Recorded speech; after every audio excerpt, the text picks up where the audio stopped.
ഞങ്ങളുടെ എല്ലാ പ്രിയപ്പെട്ട പ്രേക്ഷകർക്കും ഇന്നത്തെ തിരുവചന സന്ദേശത്തിലേക്ക് സ്വാഗതം. സത്യം എങ്ങനെ കണ്ടെത്താം എന്നുള്ള ഒരു വിഷയത്തെ ആസ്പദമാക്കിയാണ് നമ്മൾ ചിന്തിച്ചു കൊണ്ടിരിക്കുന്നത്.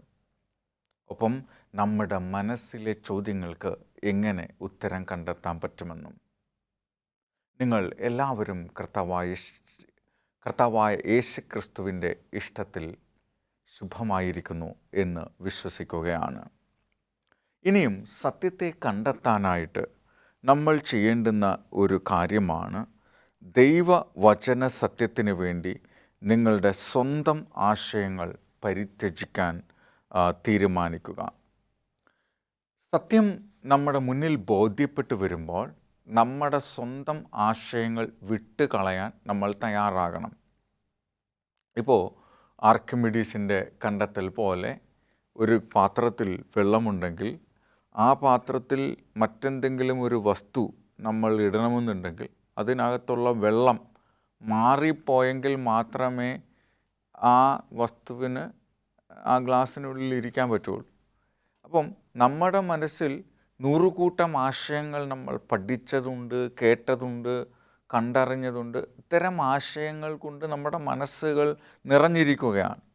അപ്പോൾ സത്യത്തെ യഥാർത്ഥമായി മനസ്സിലാക്കുമ്പോൾ അതിനെ മാറ്റി നമ്മൾ യഥാർത്ഥമായ സത്യത്തെ ഇഷ്ടപ്പെടാനായിട്ട് വെക്കാനായിട്ട് നമ്മൾ തയ്യാറാകണം. അതല്ലെങ്കിൽ ഒരു ഫയൽ നമ്മൾ ഒരു സിസ്റ്റത്തിൽ നിന്ന് മറ്റൊന്നിലേക്ക് മാറ്റുമ്പോൾ അവർ ചോദിക്കും, ഇത് മാറ്റി സേവ് ചെയ്യട്ടോ എന്ന് ചോദിക്കുന്നത് പോലെ. അപ്പോൾ നമ്മുടെ ആൾറെഡി ഉള്ള അതിനെ മാറ്റിയ ശേഷം നമ്മൾ പുതിയത് വയ്ക്കണം. ഇതേപോലെ നമ്മുടെ മനസ്സിൽ ദൈവത്തിൻ്റെ വെളിപ്പെടുത്തപ്പെട്ട സത്യങ്ങൾക്ക് പകരമായുള്ള എല്ലാ ആശയങ്ങളെയും നമ്മൾ മാറ്റി പ്രതിഷ്ഠിക്കുവാൻ തയ്യാറാവണം. സദൃശവാക്യങ്ങൾ 19:27 പറയുന്നു, മകനെ, പരിജ്ഞാനത്തിൻ്റെ വചനങ്ങളെ വിട്ടുമാറേണ്ടതിനുള്ള ഉപദേശങ്ങൾ കേൾക്കുന്നത് മതിയാക്കുക. യഥാർത്ഥമായ സത്യത്തിൽ നിന്ന്, ദൈവത്തിൽ നിന്ന് നമ്മളെ അകറ്റുന്ന ആശയങ്ങൾ നമ്മൾ കേൾക്കാതിരിക്കുക. യഥാർത്ഥമായും ദൈവത്തിൻ്റെ വചനം നമുക്ക് മനസ്സിലായി കഴിഞ്ഞാൽ, ദൈവത്തെ നമ്മൾ തിരിച്ചറിഞ്ഞു കഴിഞ്ഞാൽ, ദൈവം നമുക്ക് സ്വയം വെളിപ്പെട്ട് കഴിഞ്ഞാൽ, പിന്നെ അതിനെതിരായിട്ടുള്ള ആശയങ്ങളെക്കുറിച്ച് കേൾക്കാതിരിക്കുക എന്നത് പ്രധാനമാണ്. കാരണം നമ്മളത് എത്രയോ കാലമായി കൊണ്ടു നടന്നതാണ്. അത് ശരിയല്ല എന്ന് ബോധ്യപ്പെട്ടപ്പോഴാണ് മാറ്റിയത്. വീണ്ടും നമ്മൾ അത്തരം സംശയങ്ങളിലേക്ക് വീണ്ടും പോയാൽ വീണ്ടും സംശയത്തിൻ്റെ ആത്മാവ് നമ്മളെ പിടികൂടാനിടയായിത്തീരും. അതുകൊണ്ട് അത്തരത്തിലുള്ള സ്വാധീനങ്ങൾ നിന്ന് മാറി നിൽക്കാൻ നമ്മൾ തയ്യാറാകണം എന്നുള്ളതാണ്. ഇതേപോലെ തന്നെയാണ് മറ്റ് സബ്സ്റ്റൻസിനെയും മറ്റും ആശ്രയിച്ച് ജീവിക്കുന്ന ആളുകളും. ഒരിക്കൽ അതിൽ നിന്ന് പുറപ്പെട്ട് മാറിക്കഴിഞ്ഞാൽ വീണ്ടും അതുമായിട്ട് ഇടപഴകരുത്. അങ്ങനെ ഇടപഴകാൻ ശ്രമിച്ചാൽ പതുക്കെ സംശയത്തിൻ്റെ ആത്മാവ് നമ്മളെ വീണ്ടും ഗ്രസിക്കുന്നത് കാണാൻ പറ്റും. അപ്പോൾ മകനെ, പരിജ്ഞാനത്തിൻ്റെ വചനങ്ങളെ വിട്ടുമാറേണ്ടതിനുള്ള ഉപദേശം കേൾക്കുന്നത് മതിയാക്കുക. സത്യമെന്ന് തോന്നത്തക്ക വിധത്തിൽ വളരെ കൺവീനിയൻ്റായും വളരെ കൺവിക്റ്റ് ചെയ്യുന്ന തരത്തിലും ഒരു പക്ഷേ നമ്മളെ തെറ്റിലേക്ക് നയിക്കാൻ പിശാചിന് പല തരത്തിലുള്ള വഴികൾ ഉപയോഗിക്കാം. ആകർഷകമായ വഴികൾ ഉപയോഗിക്കാം. മനോഹരമായ സമ്മാനങ്ങൾ, ഓഫറുകൾ നൽകാം. അങ്ങനെ പലതരത്തിലും നമ്മളെ തെറ്റിലേക്ക് നയിക്കാം. അല്ലെങ്കിൽ നമ്മളുടെ ഇമോഷൻസിനെ ഉപയോഗിക്കാം. പക, വിദ്വേഷം, തെറ്റിദ്ധാരണ ഇങ്ങനെയുള്ളവ കൊണ്ട് നമ്മളെ ദൈവത്തിൽ നിന്ന് അകറ്റി നിർത്താനായിട്ട് സഹായിക്കും. യോഹന്നാൻ 17:17 അതാണ് പറയുന്നത്, സത്യത്താൽ അവരെ വിശുദ്ധീകരിക്കണമേ, നിൻ്റെ വചനം സത്യമാകുന്നു. അതുകൊണ്ട് ആ സത്യത്തിന് പകരം വേറൊരു സത്യത്തെ റീപ്ലേസ് ചെയ്യാനില്ല. അതുകൊണ്ട് ഞാൻ സത്യം മനസ്സിലാക്കിയിരിക്കുന്നു, അതിനപ്പുറം എനിക്ക് വേറെ ഒന്നും ആവശ്യമില്ല എന്ന് നമ്മൾ കണ്ടെത്തണം, തിരിച്ചറിയണം, മനസ്സിലാക്കണമെന്നുള്ളതാണ്. മൂന്നാമതായി, വേദപുസ്തകം വ്യക്തമായി പഠിപ്പിക്കുന്നത് അനുസരിക്കുന്നതിനും നിങ്ങളെ പിന്തിരിപ്പിക്കുന്ന ഒരു ഉപദേഷ്ടാവിൻ്റെയും ശബ്ദം നമ്മൾ ശ്രദ്ധിക്കരുത്. 19:27 അതാണ് നമ്മളോട് പറയുന്നത് സദൃശവാക്യങ്ങൾ.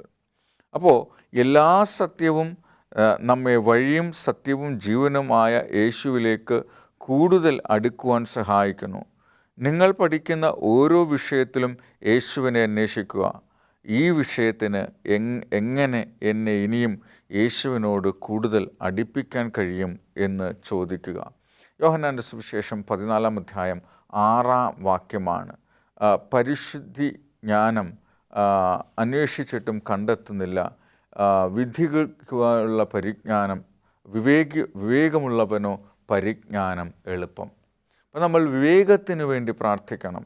പരിജ്ഞാനം അന്വേഷിച്ചിട്ടും കണ്ടെത്തുന്നില്ല, വിവേകമുള്ളവനോ പരിജ്ഞാനം എളുപ്പം. പല ആളുകളും സത്യത്തെ കണ്ടെത്താനായിട്ട് പരിശ്രമിക്കും, വലിയ അന്വേഷണങ്ങൾ നടത്തും. ഇവിടെ നിന്ന് അങ്ങോട്ട് ഓടും, അങ്ങോട്ട് ഇങ്ങോട്ട് വരും, അങ്ങോട്ട് വരും, അതാണോ നോക്കും. ഇങ്ങനെ അന്വേഷിച്ച് നടക്കുകയാണ്. അങ്ങനെ അന്വേഷിച്ചിട്ടും എനിക്ക് കണ്ടെത്താൻ പറ്റുന്നില്ല, എനിക്ക് സാറ്റിസ്ഫൈ ആയിട്ടുള്ള, എനിക്ക് സംതൃപ്തിപ്പെടുന്നുള്ള ഉത്തരം എനിക്ക് ലഭിച്ചിട്ടില്ല എന്ന് പറഞ്ഞുകൊണ്ട് വീണ്ടും പരതി നടക്കാതെ ഇരിക്കണമെന്നുണ്ടെങ്കിൽ നമ്മൾ വിവേകമുള്ളവരായിത്തീരണം. വിവേകത്തോടുകൂടി തീരുമാനങ്ങൾ എടുക്കാൻ കഴിയുന്നവരായിത്തീരണം. അങ്ങനെ എടുക്കുമ്പോൾ മാത്രമേ നമുക്ക് യഥാർത്ഥത്തിൽ സത്യത്തിനെ അംഗീകരിക്കുവാൻ നമുക്ക് സാധിക്കുകയുള്ളൂ എന്ന് നമ്മൾ മനസ്സിലാക്കണം. അതുകൊണ്ട് പരിജ്ഞാനം അന്വേഷിച്ചിട്ടും കിട്ടുന്നില്ല എന്ന് വിചാരിക്കരുത്. സത്യത്തെ അന്വേഷിക്കുവാൻ നമ്മൾ യഥാർത്ഥ ബോധത്തോടുകൂടി തിരുവചനത്തെ അന്വേഷിക്കണം എന്നാണ് പറഞ്ഞത്. നമ്മൾ ഇതുവരെ ചിന്തിച്ച കാര്യങ്ങൾ ഇങ്ങനെയാണ്. തുറന്ന മനസ്സോടെ നമ്മൾ വേദപുസ്തകത്തെ സമീപിക്കണം. യഥാർത്ഥ സത്യം മനസ്സിലാക്കണമെന്നുണ്ടെങ്കിൽ തുറന്ന സത്യത്തോടെ മനസ്സോടെ നമ്മൾ വേദപുസ്തകത്തെ സമീപിക്കണം. പൂർണ്ണ ഹൃദയത്തോടെ ദൈവത്തിൻ്റെ വചനത്തെ നമ്മൾ പരിശോധിക്കണം. അപ്പോൾ മാത്രമേ സത്യം നമുക്ക് വെളിപ്പെടുത്തി തരുമെന്ന് വിശ്വസിക്കാൻ നമുക്ക് സാധ്യമാകുകയുള്ളൂ. ഇനിയും പരിശുദ്ധാത്മാവിൻ്റെ മാർഗനിർദ്ദേശത്തിന് വേണ്ടി നിരന്തരമായി നമ്മൾ പ്രാർത്ഥിച്ചുകൊണ്ട് വേണം സത്യത്തിന് വേണ്ടിയുള്ള അന്വേഷണം തുടരാനായിട്ട്. ഇനിയും പരിശുദ്ധാത്മാവ് നമ്മളെ നയിക്കുമ്പോൾ, ആത്മാവ് നമ്മളുടെ ജീവിതത്തിൽ വരുമ്പോൾ അവൻ നമ്മളെ സത്യത്തിലേക്ക്, പാപത്തെക്കുറിച്ചും നീതിയെക്കുറിച്ചും ന്യായവിധിയെക്കുറിച്ചും ബോധ്യപ്പെടുത്തുകയും ചെയ്യും എന്നുള്ള വാഗ്ദത്തം നമ്മുടെ ജീവിതത്തിൽ നിറവേറും എന്ന് വിശ്വസിക്കുക. ഇനിയും നമുക്ക് ലഭിച്ചിരിക്കുന്ന വിഷയത്തെ അധികരിച്ച് സാധിക്കുന്നത്ര വേദപുസ്തക വാക്യങ്ങൾ കണ്ടെത്തി വായിക്കാനായിട്ട് ശ്രമിക്കുക. അതാണ് ഇവിടെ അല്പം അവിടെ അല്പം എന്ന് പറയുന്നത്. ഒരു ആശയത്തിനെ സാധൂകരിക്കുന്ന മറ്റ് വാക്യങ്ങൾ വേദപുസ്തകത്തിൽ നിന്ന് കണ്ടെത്തുകയും അതിനെ പരിശോധിച്ച് രണ്ടും അല്ലെങ്കിൽ നൽകുന്ന ആശയം എന്താണ് എന്ന് മനസ്സിലാക്കുന്നത് തിരുവചന സത്യത്തെ കൂടുതൽ ബോധ്യപ്പെടാൻ നമുക്ക് ഇടയായിത്തീരും. അതുകൊണ്ട് വചനത്തെ നമ്മൾ വീണ്ടും വീണ്ടും ആവർത്തിച്ച് കൂടുതൽ വാക്യങ്ങൾ കണ്ടെത്തി അതിനെ നമ്മൾ മനസ്സിലാക്കേണ്ടത് വളരെ അത്യാവശ്യമാണ്. ഏതെങ്കിലും ഒരു വാക്യമോ ഏതെങ്കിലും ഒരാശയമോ കാണുമ്പോൾ അതാണ് വേദപുസ്തകത്തിൻ്റെ മൊത്തം അഭിപ്രായം എന്ന് വിചാരിച്ചുകൊണ്ട് അഭിപ്രായ രൂപീകരണം നമ്മൾ നടത്തരുത്. പല ആളുകൾക്കും പറ്റുന്ന ഒരു വലിയ തെറ്റാണിത്. ഒരു വാക്യം അല്ലെങ്കിൽ ഒരു വാചകം എടുത്തിട്ട് ഇത് അങ്ങനെയാണ്, അതുകൊണ്ട് ഇതാണ് യാഥാർത്ഥ്യം എന്ന് നമ്മൾ ഒരിക്കലും വിചാരിക്കരുത്.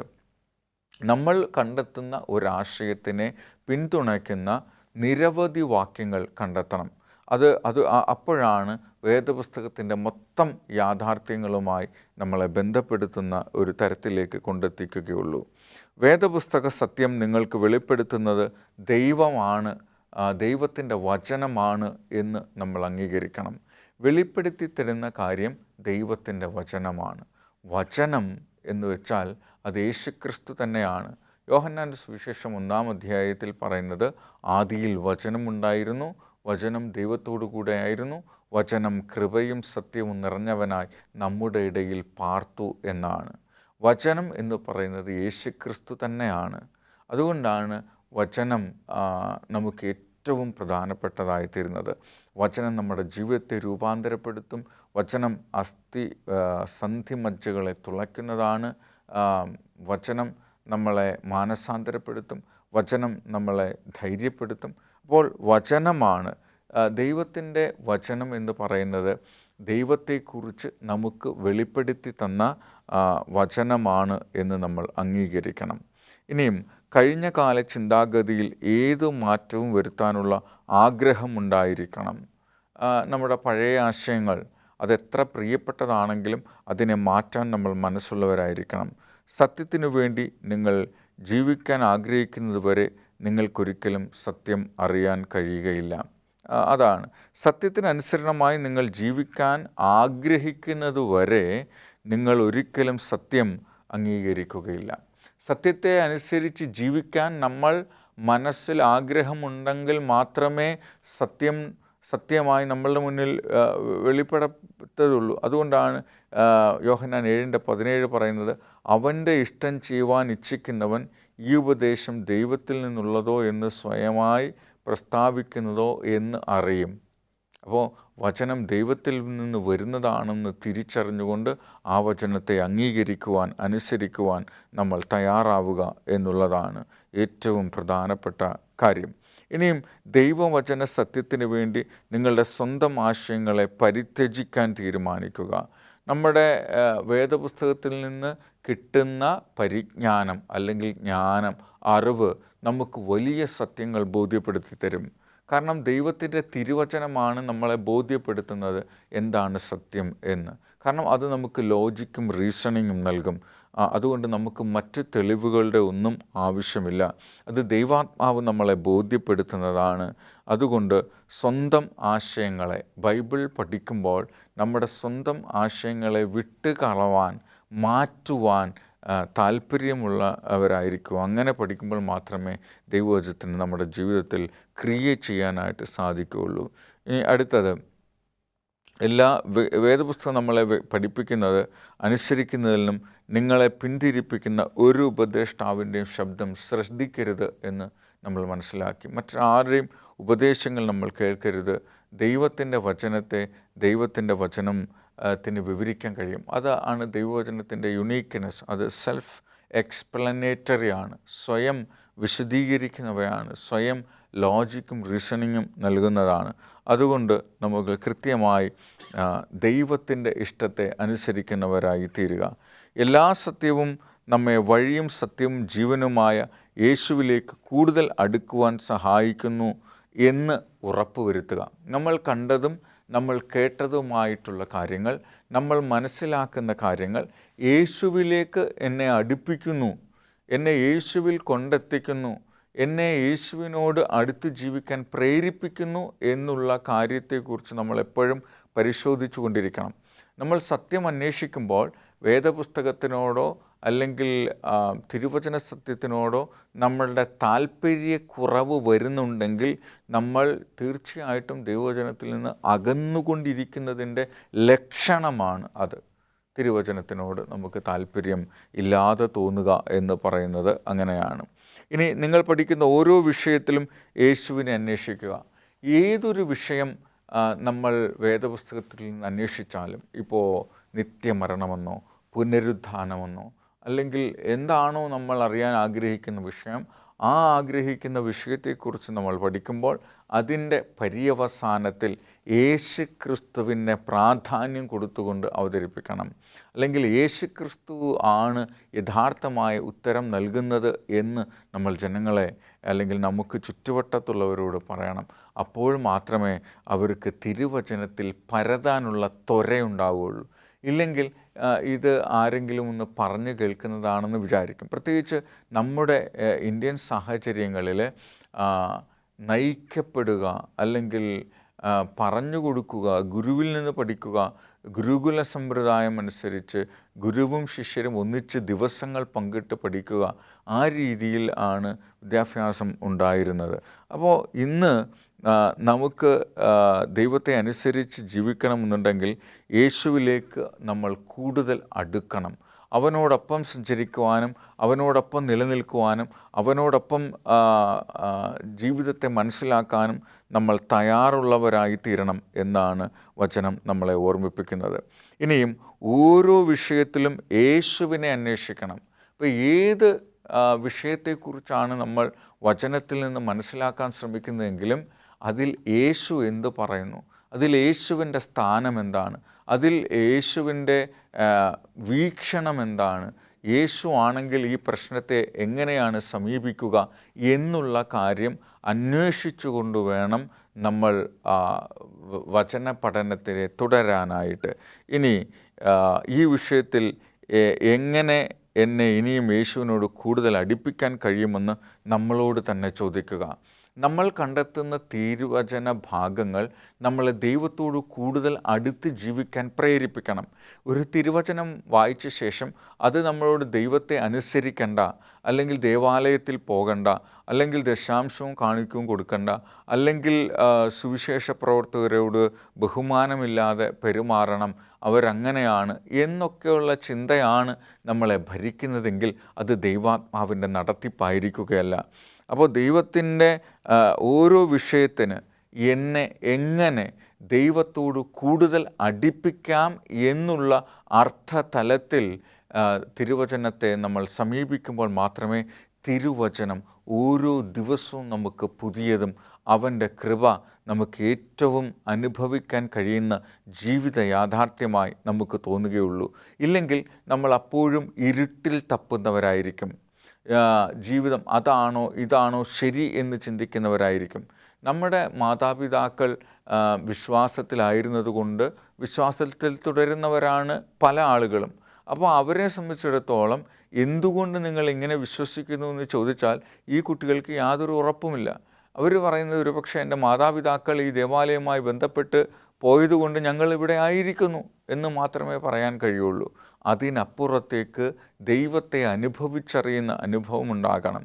ഓരോ വ്യക്തിയും ദൈവത്തോട് ചേർന്ന് ഇരിക്കത്തക്കവണ്ണം സാധിക്കണം. അങ്ങനെ സാധിക്കുമ്പോൾ മാത്രമേ യഥാർത്ഥമായ തിരുവചന സത്യത്തിലേക്ക് നമ്മൾ വഴി നടത്തപ്പെടുകയുള്ളൂ. ഏത് സാഹചര്യത്തിലും നമുക്ക് യേശുവിനെ കാണണം. ഏത് പ്രതിസന്ധിയിലും നമുക്ക് യേശുവിനെ കാണണം. ഏത് കഷ്ടപ്പാടിലും നമുക്ക് അടുത്ത് ചെല്ലാൻ കഴിയുന്ന ആൾ യേശു ആയിരിക്കണം.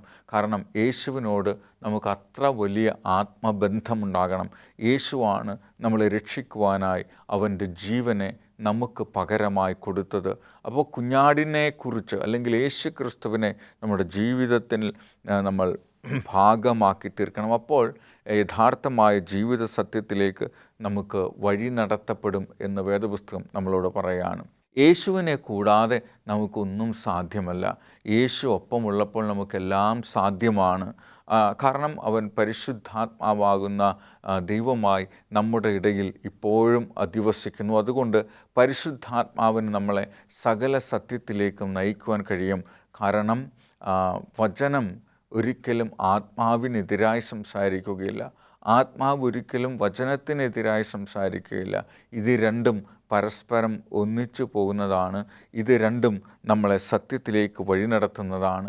അപ്പോൾ നമ്മുടെ ജീവിതത്തിൽ നമ്മൾ അനുഭവിക്കുന്ന ഓരോ പ്രശ്നത്തിലും കർത്താവിനെ മുൻനിർത്തി എങ്ങനെ ഉത്തരം കാണണം. യേശു നമ്മുടെ മുന്നിൽ നിൽക്കുകയും നമ്മൾ യേശുവിൻ്റെ പിന്നിൽ നിൽക്കുകയും ചെയ്യുമ്പോൾ ആദ്യത്തെ അസ്ത്രങ്ങളെല്ലാം ഏറ്റുവാങ്ങുന്നത് ഈ പിതാവായിരിക്കും. അതുകൊണ്ട് തീർച്ചയായിട്ടും നമ്മൾ എല്ലാ വിഷയത്തിലും യേശു എന്താണ് പറയുന്നത്, ശബദിനെക്കുറിച്ചായാലും മരണത്തെക്കുറിച്ചായാലും നിത്യജീവനെക്കുറിച്ചായാലും നരകത്തെക്കുറിച്ചായാലും അതേപോലെ വിശുദ്ധ മന്ദിര ശുശ്രൂഷയെക്കുറിച്ചായിരുന്നാലും ഏതായിരുന്നാലും അതിൽ യേശുവിനെ കണ്ടെത്താൻ നമുക്ക് കഴിയണം.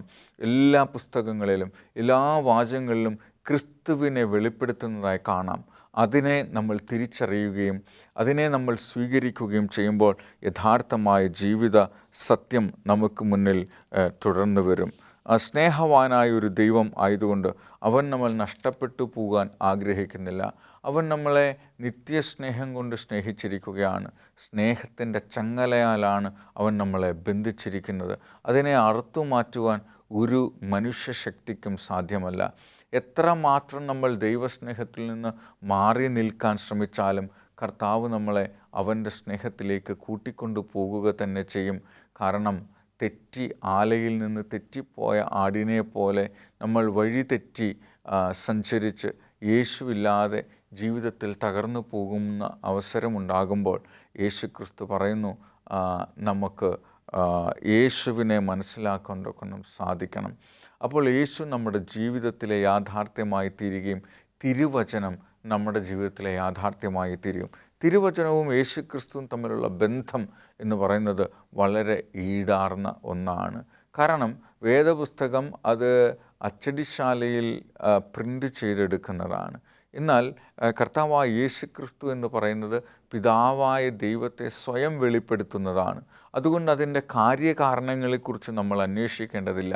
നമ്മൾ അവനിൽ വിശ്വസിച്ചാൽ മാത്രം മതിയാകും. എന്നാൽ മറ്റ് പല സന്ദർഭങ്ങളിലും നമ്മൾ ദൈവത്തെ അംഗീകരിക്കുന്നതിന് ഒരു തെളിവ് സമർപ്പിക്കേണ്ടതായിട്ട് നമുക്ക് വരും. അങ്ങനെ വരാതെ കർത്താവായ യേശുക്രിസ്തുവിനെ നമ്മുടെ ജീവിതത്തിൻ്റെ യാഥാർത്ഥ്യമായി, നമ്മുടെ ജീവിതത്തിൻ്റെ ഏറ്റവും ഇഷ്ടമായിട്ടുള്ള മകനാക്കി തീർക്കുവാൻ നമ്മൾ ദൈവത്തോട് പ്രാർത്ഥിക്കണം. അങ്ങനെ പ്രാർത്ഥിക്കുമ്പോൾ കർത്താവായ യേശുക്രിസ്തു നമ്മുടെ പ്രാർത്ഥന കേൾക്കുകയും നമ്മുടെ ജീവിതത്തിലെ പ്രശ്നത്തിന് പരിഹാരം കണ്ടെത്താൻ നമ്മളെ സഹായിക്കുകയും ചെയ്യും എന്നുള്ളത് വാസ്തവമായ കാര്യമാണ്. അതുകൊണ്ട് എന്നെ കേൾക്കുന്ന പ്രിയമുള്ളവരെ, നിങ്ങൾ സത്യത്തിന് വേണ്ടി അന്വേഷിച്ചു കൊണ്ടിരിക്കുകയാണോ? യഥാർത്ഥമായ സത്യം അറിയണമെന്ന് നിങ്ങൾ ആഗ്രഹിക്കുന്നുണ്ടോ? ഒരു പക്ഷേ നമ്മൾ ജീവിക്കുന്ന നാടിൻ്റെ പ്രത്യേകത മൂലം പലപ്പോഴും ഇത്തരം കാര്യങ്ങൾ എതിർക്കപ്പെട്ടതായി, റെസ്ട്രിക്റ്റ് ചെയ്യപ്പെട്ടതായി നമുക്ക് തോന്നിയേക്കാം. പക്ഷേ അവിടെയാണ് ഏറ്റവും കൂടുതൽ ദൈവവചനത്തിനെക്കുറിച്ചുള്ള പഠനം നടക്കുന്നതാണ്. ഏറ്റവും കൂടുതൽ വചനത്തെക്കുറിച്ചുള്ള റിപ്പോർട്ടുകൾ നമുക്ക് ലഭിക്കുന്നത് അവിടെ നിന്നാണ്. അതുകൊണ്ട് നമ്മളും കർത്താവായ യേശുക്രിസ്തുവിനെ അവൻ്റെ രക്ഷിതാവായി സ്വീകരിക്കുമ്പോൾ കർത്താവ് നമ്മുടെ ജീവിതത്തെ രൂപാന്തരപ്പെടുത്തും. കർത്താവ് നമ്മുടെ ജീവിതത്തെ നയിക്കും. നമ്മൾ യഥാർത്ഥമായ സത്യത്തിനോടൊപ്പം എന്നും എന്നേക്കും സ്വർഗത്തിൽ വാഴാൻ നമ്മൾ തയ്യാറുള്ളവരായിത്തീരും. അങ്ങനെയാണെങ്കിൽ നമുക്ക് യഥാർത്ഥ സത്യം പൂർണ്ണ മനസ്സോടും പൂർണ്ണ ശക്തിയോടും പൂർണ്ണ ആത്മാവിനോടും നമുക്ക് സ്നേഹിക്കാൻ കഴിയും. അപ്പോൾ നമുക്ക് ജീവിതത്തെ ദൈവസ്നേഹവുമായി ബന്ധപ്പെടുത്തി കാണാൻ തക്കവണ്ണം സാധിക്കും. അപ്രകാരം ദൈവത്തെ അനുസരിക്കുവാൻ, സത്യം കണ്ടെത്തുവാൻ, സത്യത്തിന് വേണ്ടി നിലനിൽക്കുവാൻ നിങ്ങൾ ആഗ്രഹിക്കുന്നുണ്ടെങ്കിൽ നമ്മുടെ ജീവിതത്തെ കർത്താവിൻ്റെ കരങ്ങളിലേക്ക് സമർപ്പിക്കാം. നമുക്ക് പ്രാർത്ഥിക്കാം. ഞങ്ങളെ സ്നേഹിക്കുന്ന സ്വർഗീയ പിതാവേ, നിന്നെ അനുസരിക്കുവാൻ, നിന്നിൽ നിലനിൽക്കുവാൻ, നിന്നിൽ ജീവിക്കുവാൻ ഞങ്ങൾ സ്വയം സമർപ്പിക്കുന്നു. അവിടുന്ന് ഞങ്ങളുടെ പ്രാർത്ഥന കേട്ടതുകൊണ്ട് അങ്ങേ സ്തുതിക്കുന്നു. തുടർന്നും അവിടുന്ന് ഞങ്ങളെ കാത്തു പരിപാലിക്കണം. ഞങ്ങളുടെ പ്രാർത്ഥന കേട്ടതുകൊണ്ട് അങ്ങേ സ്തുതിക്കുന്നു. സകലവും യേശുവിൻ്റെ നാമത്തിൽ ചോദിക്കുന്നു. കൃപയോട് കേൾക്കണം സ്വർഗീയ പിതാവേ. ആമേൻ, ആമേൻ. ഈ തിരുവചന സന്ദേശം നിങ്ങൾക്കിഷ്ടമായെങ്കിൽ നിങ്ങളുടെ പ്രിയപ്പെട്ടവർക്ക് കൂടി പകർന്നു കൊടുക്കുക. കൂടുതൽ നല്ല സന്ദേശങ്ങൾ കേൾക്കുന്നതിന് ഞങ്ങളുടെ യൂട്യൂബ് ചാനൽ സബ്സ്ക്രൈബ് ചെയ്യുകയും ഹോപ്പ് TV മലയാളം എന്ന് ടൈപ്പ് ചെയ്യുകയും ചെയ്യുക. അപ്പോൾ നിരവധി വേദപുസ്തകാശയങ്ങൾ അവിടെ മുൻകൂട്ടി അവതരിപ്പിച്ചിട്ടുണ്ട്. അത് നിങ്ങൾക്ക് കേൾക്കാൻ സാധിക്കുന്നതാണ്. നിങ്ങൾക്ക് പ്രത്യേകമായി എന്തെങ്കിലും പ്രാർത്ഥനാ വിഷയങ്ങളോ അല്ലെങ്കിൽ എന്തെങ്കിലും വലിയ പ്രതിസന്ധികളോ നേരിടുന്നുണ്ടെങ്കിൽ തീർച്ചയായിട്ടും നിങ്ങൾക്ക് ഞങ്ങളോട് സംസാരിക്കാവുന്നതാണ്.